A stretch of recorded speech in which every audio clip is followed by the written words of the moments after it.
Well, MRD Gaming has a good question. Uh-huh.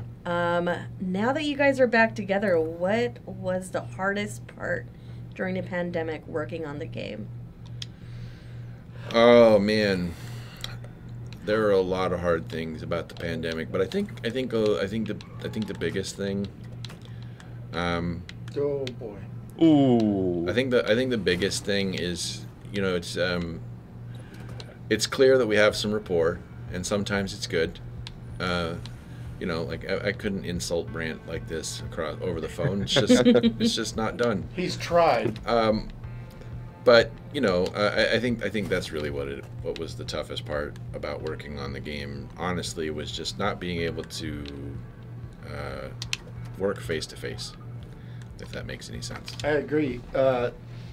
This company is my social life and my family, and all of a sudden, all that was gone, and so that was really difficult because I had the benefit of going to work at the same place where my friends were, and so not being able to see my friends every day and work with them was tough. I mean, we still did the remote stuff, but that just made us like everybody else. Not the same, like instead of like this tight knit, Yeah. very effective group. I think there's something psychological just like for primates. We kind of expect to like be huddled together, like somewhere on the savannah under a tree, and all the scary animals are out there away from us, but we're together, and that makes us feel good. And not being together, like even though we technically know that we're virtually together and we're working on the same stuff, there's just a different vibe to being physically together. That it's hard to replace that with other things. I mean, there's definitely a lot of good things you can do and good times you can have under other circumstances, but there's a piece missing. Yeah, you miss out on water cooler, conversations on your way to the kitchen. Yeah, you have to kind of contrive them, basically. You have to schedule them. Even an example of like something we're working on today, right? Like we're working on a thing, and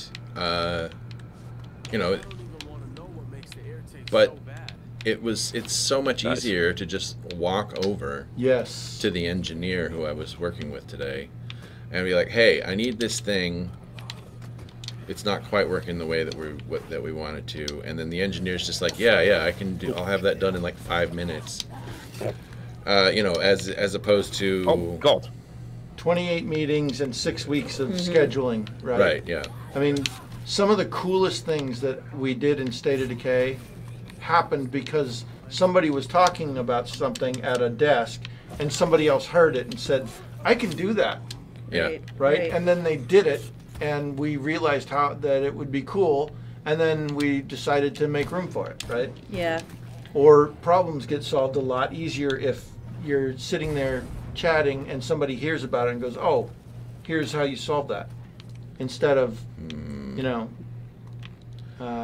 having to schedule virtual meetings because some people are in Wales. Oh, there it is. No. I mean, I wasn't working here. Am I getting the blame? Where are you? Where'd you go? Oh, no, I'm fine. Well, I was going to say, I wasn't working here during the pandemic, but working remote away from my team, I don't have, getting second opinions on really cringy memes.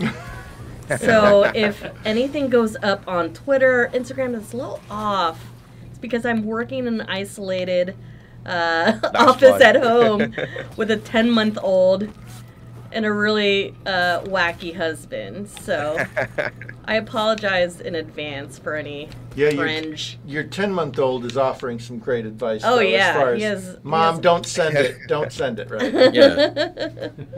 Well, and I'm, he's like, no more. No more. No.